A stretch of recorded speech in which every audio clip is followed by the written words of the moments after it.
الحمد لله رب العالمين، والصلاة والسلام على سيد الأنبياء والمرسلين محمد وعلى آله وأصحابه أجمعين. أما بعد، السلام علیکم ورحمۃ اللہ وبرکاتہ. معزز دوستو، امید کرتا ہوں کہ آپ تمام لوگ خیریت و عافیت سے ہوں گے. آج کے اس سبق میں اسم اور فعل کی علامات اور نشانیوں کو انشاءاللہ سمجھنے کی کوشش کریں گے. جس طرح گزشتہ سبق میں نے بتلایا تھا کہ کلمے کی تینوں قسم اسم، فعل اور حرف، اس کو پہچاننے کا ایک طریقہ تو یہ ہے کہ ہمیں ان تینوں کی تعریفات معلوم ہو کہ اسم کسے کہتے ہیں، فعل کسے کہتے ہیں یا حرف کسے کہتے ہیں. اسی طرح کلمے کی ان تینوں اقسام کے درمیان فرق کرنے اور ان تینوں کو اچھی طرح سمجھنے کا دوسرا ایک بہت آسان طریقہ یہ ہے کہ ان میں سے ہر ایک کی کچھ نشانیاں اور علامتیں ہیں. ان علامات اور نشانیوں میں سے جس کی جو نشانی ہے، جس کلمے کے اندر، مثلا اسم کی جو نشانیاں ہیں جو آگے ہم لوگ پڑھیں گے، تو اسم کی نشانیوں میں سے کوئی بھی نشانی اگر کسی کلمے کے اندر پائی جائے تو وہ کلمہ اسم ہی ہوگا، فعل اور حرف نہیں ہوگا. اسی طرح فعل کی کچھ نشانیاں ہیں، وہ نشانیاں جس لفظ کے اندر بھی پائی جائیں گی وہ لفظ فعل ہی ہوگا، حرف یا اسم نہیں ہوگا. حرف کی نشانی یہ ہے کہ ایسا کلمہ جس کے اندر اسم اور فعل کی جو نشانیاں ان میں سے کوئی نشانی جس کلمے کے اندر نہ پائی جائے وہ کلمہ حرف کہلاتا ہے. تو اسم کی علامتوں میں سے سب سے پہلی علامت الف اور لام کا کسی بھی لفظ کے شروع میں آنا. تو الف اور لام جسے ال کہتے ہیں، یہ جس لفظ کے بھی شروع میں آ جائے تو وہ لفظ جو ہے اسم ہوگا. جیسے الحمدللہ رب العالمین میں الف لام آ گیا ہے، الحمد سے پہلے حمد کے اوپر الف لام داخل ہوا ہے، لہذا حمد یہ اسم ہے. جیسے یہاں پر ایک مثال لکھی گئی ہے، القلم علی المکتب، قلم میز پر ہے. تو اس میں القلم اور المکتب یہ دونوں کے دونوں اسم ہے، کیونکہ اسم کی علامتوں میں سے پہلی علامت الف اور لام دونوں کے شروع میں آیا ہے. اسم کی دوسری علامت ہے حرف جر کا داخل ہونا. آگے انشاءاللہ حروف کی بحث میں ہم اس چیز کو پڑھیں گے کہ کلمے کی تین قسموں میں سے تیسری جو قسم ہے حرف، اس کی کئی اقسام ہیں. ان قسموں میں سے ایک قسم کے حروف کو کہا جاتا ہے حروف جارہ، جسے انگلش کے اندر پریپوزیشن کہتے ہیں.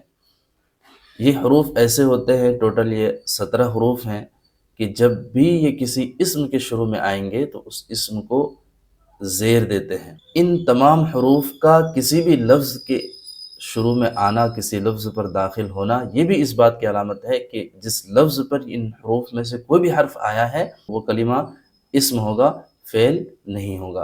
یعنی فعل پر حرف جر نہیں آ سکتا ہے، صرف اور صرف اسم ہی پر آتا ہے. جیسے ذهبت الى البیت، میں گھر گیا، تو یہاں البیت جو ہے اس کے اندر پہلی علامت الف لام ہے، اور دوسری علامت اس کے اندر یہ ہے کہ اس کے شروع میں حرف جر الی آیا ہے، الی فعل پر نہیں آ سکتا ہے. تیسری علامت اسم کی ہے تنوین کا آخر میں آنا. کسی بھی لفظ کے آخر میں اگر تنوین ہو تو سمجھ جائیں کہ وہ اسم ہے، فعل نہیں ہوگا یا حرف نہیں ہوگا، کیونکہ حرف اور فعل کے آخر میں تنوین نہیں آ سکتی ہے. جیسے ھذا کتاب، تو ھذا کتاب کے اندر کتاب کے آخر میں جو تنوین ہے بعد و پیش بن، یہ بھی اسم کی علامات میں سے ایک علامت ہے. تنوین کسے کہتے ہیں؟ آپ حضرات جانتے ہیں کہ تنوین دو زبر، دو زیر یا دو پیش، یعنی یہ جو حرکات ہیں زبر زیر پیش، اگر یہ دو دو کر کے کسی جگہ استعمال ہو تو اسے تنوین کہا جاتا ہے. جیسے یہاں بعد پر دو پیش ہے تو اس کو کہا جائے گا تنوین. تو تنوین بھی اسم کی علامت ہے، فعل پر تنوین یا حرف پر تنوین نہیں آ سکتی ہے. چوتھی علامت ہے مضاف ہونا، جیسے کتاب اللہ، اللہ کی کتاب. یہ بھی انشاءاللہ آگے مرکب غیر مفید کے سبق میں پڑھیں گے کہ دو لفظ کو جوڑ دیا جائے، دو لفظ کے درمیان اگر تعلق پیدا کر دی جائے، یعنی ایک لفظ کی نسبت دوسرے لفظ کی طرف کر دی جائے تو اسے مرکب اضافی کہا جاتا ہے. جیسے مثال کے طور پر کتاب اللہ، دو لفظ ہے، ایک کتاب ہے، دوسرا لفظ اللہ ہے، تو ان دونوں کے درمیان تعلق پیدا کر دیا گیا کہ کتاب کی نسبت اللہ کی طرف کر دی گئی کہ اللہ کی کتاب، تو اس کو کہا جاتا ہے مرکب اضافی۔ اس میں پہلا جو لفظ ہوتا ہے عربی میں وہ مضاف ہوتا ہے، کتاب مضاف ہے، اور دوسرا جو لفظ ہوتا ہے وہ مضاف الیہ ہوتا ہے، اللہ مضاف الیہ ہے، اللہ کی کتاب۔ اردو میں اس کی پہچان یہ ہوتی ہے کہ عام طور پر اس کے ترجمے میں کا، کے، کی، را، رے، ری، اس طرح اس کا ترجمہ کیا جاتا ہے۔ رسول اللہ، اللہ کے رسول، تو مضاف ہونا بھی اسم کی علامت ہے۔ کلمے کی 3 قسمیں اسم، فعل اور حرف میں سے صرف اور صرف اسم ہی مضاف ہوگا، فعل اور حرف مضاف نہیں ہو سکتا ہے۔ 5ویں علامت ہے اسم کی حرف ندا کا داخل ہونا۔ حرف ندا کہتے ہیں وہ حروف جن کے ذریعے کسی کو پکارا جائے، جیسے یا، اے کے معنی میں، جیسے یا اللہ، اے اللہ۔ جب ہم اللہ سے دعا مانگتے ہیں تو اللہ تعالیٰ کو پکارتے ہیں یا اللہ، یا رب، اے میرے رب۔ تو یا ربی کے اندر یا جو ہے یہ حرف ندا ہے، پکارنے والے حروف۔ یہ حروف بھی اسم ہی کے شروع میں آ سکتے ہیں، تو جہاں بھی ان حروف کا اگر استعمال ہوا ہے، یعنی جس لفظ اور کلمے سے پہلے، تو وہ کلمہ بھی اسم ہی ہوگا، فعل اور حرف نہیں ہوگا۔ 6ٹھی علامت ہے اسم کی تثنیہ اور جمع۔ اسم کی یہ تقسیم انشاءاللہ آگے پڑھیں گے کہ عدد کے اعتبار سے پھر اسم کی 3 قسمیں ہوتی ہیں۔ نمبر 1 واحد، نمبر 2 تثنیہ، نمبر 3 جمع۔ واحد ایک کو کہا جاتا ہے، جیسے ایک قلم تو قلم، اور تثنیہ 2 کو کہا جاتا ہے، جیسے 2 قلم بولنا ہو تو قلمانی۔ اسی طرح جمع بولا جاتا ہے 2 سے زائد چیزوں کو، جیسے بہت سارے قلم ہوں، آپ کو بولنا ہے بہت سارے قلم، تو اقلام اس کی جمع آتی ہے۔ تو کوئی بھی لفظ اگر تثنیہ بن رہا ہے یا جمع بن رہا ہے تو وہ بھی اسم ہی ہوگا، فعل اور حرف کا تثنیہ اور جمع نہیں آتا ہے، جیسے کتابانی، مسلمون، مسلمات۔ اب فعل کے اندر جو الگ الگ صیغے ہوتے ہیں تثنیہ جمع کے، تو وہ دراصل اس میں ضمیر فاعل ہوتی ہے، جیسے نصرا میں الف کیا ہے؟ فاعل ہے، تو فاعل کا وہ تثنیہ ہوتا ہے، نہیں تو فعل اپنے مادے کے اعتبار سے اس کے اندر کوئی تثنیہ اور جمع نہیں ہوتا ہے۔ کتابانی 2 کتابیں، مسلمون مسلمان، بہت سے مسلمان مرد، مسلمات بہت سے مسلمان خواتین، تو یہ دونوں جمع ہیں اور یہ تثنیہ ہے۔ 7ویں علامت، یہ بہت اہم علامت ہے، اس کو ذرا اچھی طرح سمجھیں۔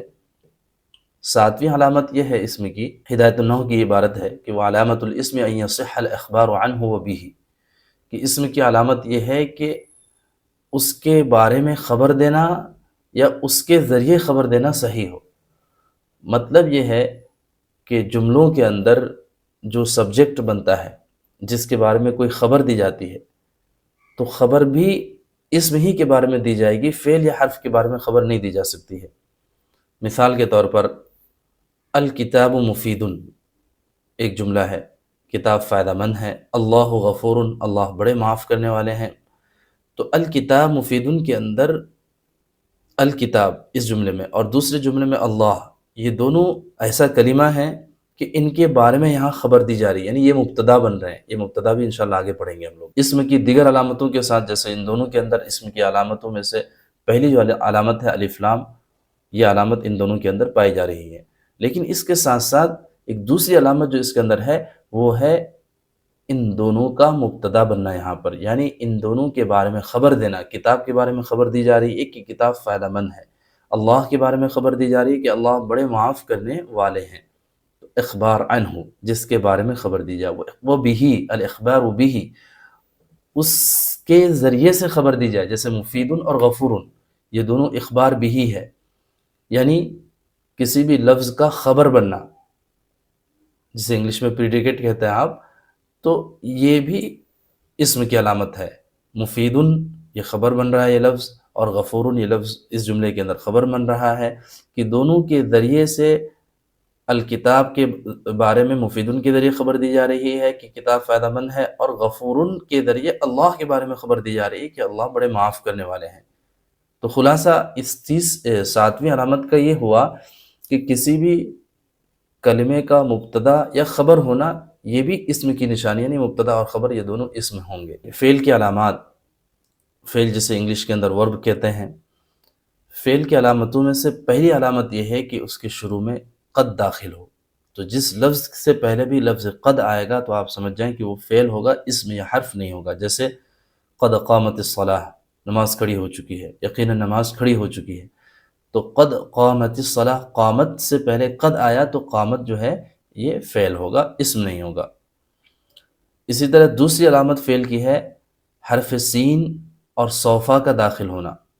سین یا صوفہ جس لفظ سے بھی پہلے آ جائیں تو آپ سمجھ جائیں کہ یہ حرف اور اسم نہیں ہے۔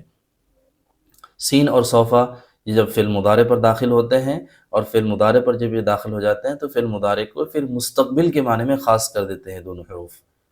سین مستقبل قریب کے لیے آتا ہے، جیسے سیکتب عن قریب لکھے گا، اور صوفہ جو ہے مستقبل بعید کے لیے آتا ہے کہ انشاءاللہ آگے وہ کامیاب ہو جائیں گے۔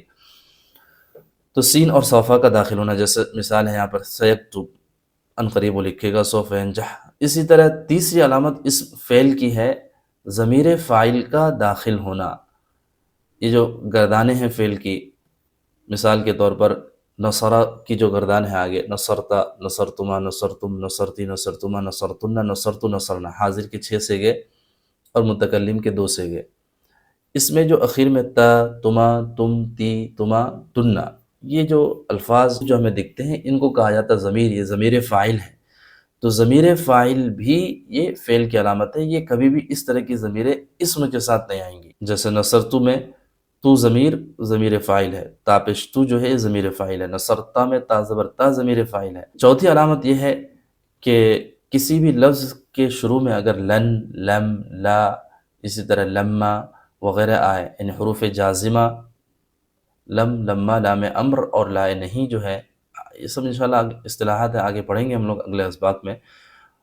ان میں سے کوئی ایک یا لن اگر آ جائے تو یہ بھی فعل کی علامت ہوگی کہ وہ لفظ فعل ہوگا، اسم یا حرف نہیں ہوگا۔ جیسے لن یفشل، وہ ہرگز ناکام نہیں ہوگا۔ لم یذهب، وہ نہیں گیا۔ لا تکذب، جھوٹ مت بولو۔ لما یأتی، اب تک نہیں آیا۔ پانچویں علامت یہ ہے کہ جس لفظ کے آخر میں نون تاکید یعنی تشدید والا نون یا نون ساکن لگ جائے، وہ بھی فعل کی علامتوں میں سے ایک علامت۔ نون تاکید کی مثال جیسے قرآن کریم میں ہے وَلَيَنْصُرَنَّ اللَّهُ مَن يَنْصُرُهُ، تو وَلَيَنْصُرَنَّ اللَّهُ کہ اللہ ضرور مدد کریں گے اس کی جو اللہ کی یعنی اللہ کے دین کی مدد کرے گا۔ تو اس میں وَلَيَنْصُرَنَّ نون مشدد جو آیا ہے یہ نون تاکید ہے، فعل مضارع میں داخل ہوتا ہے، تو یہ بھی فعل کی علامت ہے۔ اسم اور فعل کی علامات تھیں۔ کیا حرف کی بھی کچھ علامتیں ہیں؟ تو اس سلسلے میں یاد رکھیں کہ جس لفظ میں اسم اور فعل کی علامات میں سے کوئی بھی علامت نہ پائی جائے وہ کلمہ حرف ہوگا، وہ اسم یا فعل نہیں ہوگا۔ جیسے علی ہے، من ہے، فی ہے، واو ہے، ثم ہے، فا ہے، فا زبر فا ہے۔ تو یہ سب جتنے بھی حروف ہیں، آپ اگر ان حروف میں غور کریں گے تو آپ کو نہ ان کے اندر اسم کی علامات میں سے کوئی علامت نظر آئیں گی، نہیں فعل کی جو علامتیں بھی ہم نے پڑھی ہیں ان میں سے کوئی علامت نظر آئیں گی۔ تو اسم اور فعل کی علامتوں سے خالی ہونا یہ حرف کی نشانی ہے کہ وہ حرف ہوگا۔ اب قرآن کریم کے ان الفاظ پہ غور کریں۔ اس میں چند الفاظ ہیں یہ، ان میں غور کر کے ہم لوگ اسم کی جو علامتیں پڑھی ہیں اسے ذرا سمجھنے کی کوشش کرتے ہیں۔ ارحم الراحمین، کتاب اللہ، رسول اللہ، اس پہلی لائن کے اندر یوم القیامت تک جتنے الفاظ ہیں، رب السماوات والارض، یہ تمام کے تمام الفاظ میں اسم کی جو علامتیں ہیں ان علامتوں میں سے دوسرے لفظ میں تقریباً الف لام ہے، الراحمین، اللہ، اللہ، اسم اللہ، اور اس پہلی لائن کے اندر جتنے بھی الفاظ استعمال ہوئے ہیں ان سب میں اضافت کی ترکیب ہے، یعنی ان میں دو لفظ کو جوڑ دیا گیا ہے، ایک کی نسبت دوسری کی طرف کی گئی ہے، پہلا مضاف ہے، دوسرا مضاف الیہ ہے۔ تو ارحم الراحمین میں ارحم مضاف ہے، کتاب اللہ میں کتاب مضاف ہے، رسول اللہ میں رسول مضاف ہے، سب میں پہلا لفظ کیا ہے؟ مضاف ہے۔ تو یہ بھی اسم کی علامت ہے مضاف ہونا، یہ سب کے سب اسم ہے۔ فی الحیات الدنیا، دنیا کی زندگی میں، من الرزق بالقسط بالآخرت من الجن والانس فی صدرک من جہنم، اس دوسری لائن کے اندر جتنے بھی الفاظ ہیں ان تمام کے شروع میں حروف جارہ میں سے کوئی نہ کوئی حرف جر داخل ہے۔ فی الحیات دنیا میں فی ہے، من الرزق میں من ہے، اور بالآخرت میں با ہے، تو یہ سب حروف جارہ آئے ہیں، لہذا یہ تمام کے تمام الفاظ بھی اسم ہے، اس لیے کہ حرف جر فعل پر داخل نہیں ہوتا ہے۔ آج کے سبق کو دوستو اسی پر مکمل کرتے ہیں۔ والسلام علیکم ورحمۃ اللہ وبرکاتہ۔